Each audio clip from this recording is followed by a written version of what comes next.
દીકરા, હજુ તારો સમય આવ્યો નથી, પણ નજીક આવી રહ્યો છે. એટલે મારી આ 3 વાત યાદ રાખજે. પહેલી વાત, સાંજે જે દીવો પ્રગટે ને એ દીવા સામે 2 ક્ષણ ચૂપચાપ બેસીને રામ રામ 11 વાર બોલજે. એ જ પ્રકાશ તારા અંધકારનો રસ્તો બતાવશે.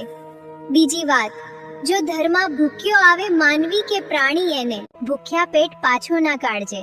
એ જ દયા તારા ભાગ્યની દિશા બદલી દેશે. ત્રીજી વાત, જેટલી વાર બની શકે તારી કુળદેવીનું નામ શ્વાસે શ્વાસે લેતો રહેજે. નામ લેવાતું રહેશે ને રક્ષણ આપમેળે થતું રહેશે.